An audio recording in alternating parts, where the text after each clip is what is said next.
Good morning, everyone. Okay, as promised, I am set up now to show you how I tea stain. It's a beautiful morning in Surrey, but we have snow. We don't get snow this early in the year. It's very strange, but beautiful. I'm just going to tip the camera up so you can see out my back window here. I'm in my kitchen, obviously. Look at the snow. Isn't that gorgeous? Yeah, I can't believe it. I'm actually quite blown away by that. Okay, so as promised, this is how I tea stain. So let's just, sorry, bang the camera. I have to grab my recycled thingamabopper for my tea bags. Okay, so I use a tub from the dollar store, and I actually measured everything for you. I used 16 cups of water, and I've used 24 tea bags.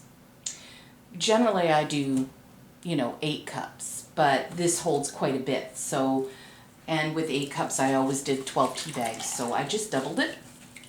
Now you can do whatever you want. You can see over there that I have a box of tea bags.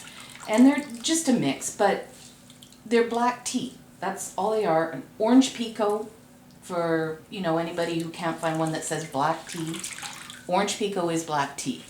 You can use any tea you like, but you are going to get different looks.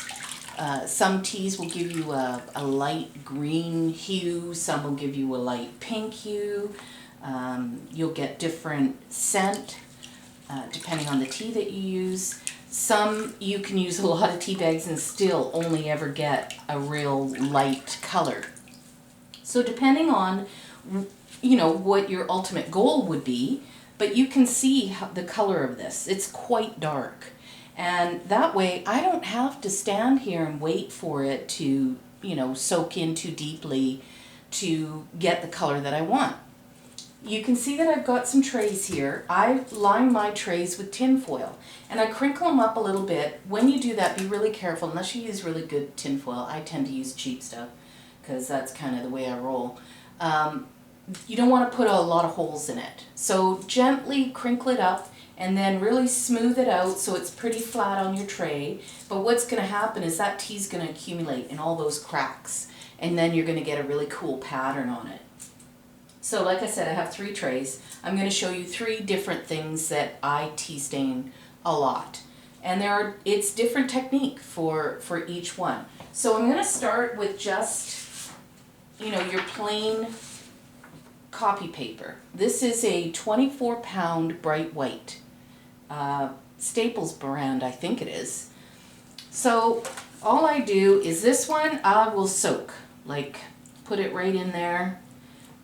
Push it around and then pull it up gently, tip it so that you're taking a lot of it off, but you can see it doesn't look that dark. If you want it darker, leave it in a little bit longer, and of course, according to your paper weight, you don't want to go too light with your paper weight or you're going to tear it, you're going to have trouble. And then just simply lay it on your tray. And I let it air dry. I used to oven dry it. You can. I did it that way all the time. It will make it more brittle, especially if you don't watch it. It will make it darker for sure, but it's quicker, let's put it that way. But I don't like how some people would, end up spending time and ironing it. I don't iron my papers. I don't have time for that. I find if I air dry it, then they're flat. I don't need to go and iron them. So and you can see I have a very large island, so I'm fortunate if you don't have that situation, or if you're living in a country or, a state or wherever you are, you can lay them outside, put them on trays, throw them outside, and you'll get the same results. Okay, so that is the copy paper. Now I wanted to show you this tracing paper. Tracing paper you have to do a little bit differently. because it is pretty thin. Now this is the good stuff, mind you. I'm going to show you the book. And hopefully all of this is on camera. Okay, I figured if I stood about here, you might get the picture in there. Okay, now you can see I did pay $5 for it, and that's Canadian. It's a 9 by 12, so I always cut some away. You get 50 sheets, but this is from an artist store, so this is the good stuff. It doesn't tear the same way as like the dollar store brand does. I do use the dollar store brand. You just have to be way more careful with it. And I found this is probably the best way of doing it. Now, because it is long, and I end up tearing, on purpose I tear off the edges, I hold them up at the top, and I hope I'm showing that properly, and then I simply drag it through the water and then drag it back through the water. Now I don't care if I get it all the way to the top because I'm going to tear that off. See, no ripping, no tearing, and then I simply lay it down on my tray. Okay? Now, a lot of people like pattern, so I've pulled out a couple of doilies.